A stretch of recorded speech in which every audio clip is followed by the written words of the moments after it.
السلام عليكم ورحمة الله وبركاته. ازيكم عاملين ايه؟ النهارده انا جايبكم في فيلا تحت الانشاء، لسه بنعمل المباني بتاعتها. في كذا نصيحة من البداية لازم ان انت تكون ماشي عليها.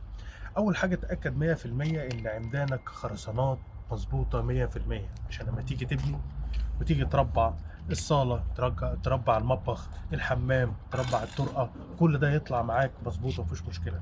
دلوقتي انا داخل للراجل البنا المعلم اسلام، شايفينه هيعمل ايه. تعالى يا باشمهندس. السلام عليكم. ازيك يا معلم اسلام؟ عامل ايه؟ انت بتعمل ايه يا معلم اسلام؟ ايه اللي بتعمله؟ بنبني اهو. بتبني ايه؟ ايوه، ايه اللي انت بتعمله؟ اشرح لي انت بتعمل ايه؟ دلوقتي بنفرد العدنه وبنشد خيطنا وبنوزن وزنتها على الشماعه، وزنها هنا خيط مع الشمعه وهنا وزنه عشان تمام. الشمعه دي طولي. يعني انت عندك الخط ده ميزان؟ ميزان اهو. اما تيجي تشيك على المعلم اللي شغال البنا، تاكد ان الخيط ده ماشي ميه واحده. اتاكد ان الكحله اللي ماشيه ما بين المباني كلها ماشيه برضو ميه واحده. ايه تاني بتعمل ايه تاني؟ احنا نفس كده. اه، تمام. واهم حاجه يبقى موحد معاك ايه؟ البروزات بقى اللي انت عاملها ورا كده، تعالى ورينا انت عامل ايه بالظبط عشان برضه نشرح للباشمهندسين. تعالى كده يا هندسه.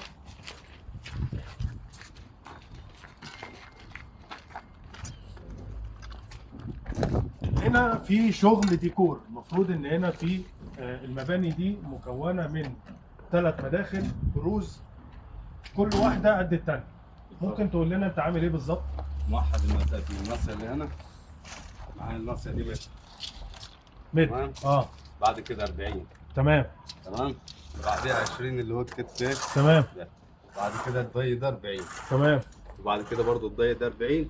والنص اللي هنا دي. وطبعا الخيط اللي انت شده ورا، انت كده كده محترم الجنب التاني. محترم الجنب التاني. طب الميزان بتاعك التقل فين؟ ليه انت وازن الكلام ده؟ طب ما تورينا كده، فرجنا. تعالى كده يا باشمهندس. انزل كده يا باشا. لا، في مسافة تانية ان انت تقدر تنزل تحت؟ كده طبعا. ده المعلم اسلام، الراجل المحترم اللي بيشتغل المباني عندنا. حبيبي يا باشمهندس. يعني هو شغله، انتوا هتقولوا شغله مظبوط ولا مش مظبوط. معلش خليتك فوق الخيط. لا يا باشمهندس سلام. انزل انزل. زي ما انتم شايفين ما شاء الله، الله اكبر، المباني طالعه ميزان. الله ينور عليك يا معلم اسلام، وتسلم ايدك. والجنب التاني. الله ينور. نجار مسلح. نجار مسلح يا معلم محمود. الله ينور يا معلم. وان شاء الله استنوني المره الجايه مع تفاصيل تانية في التشطيب.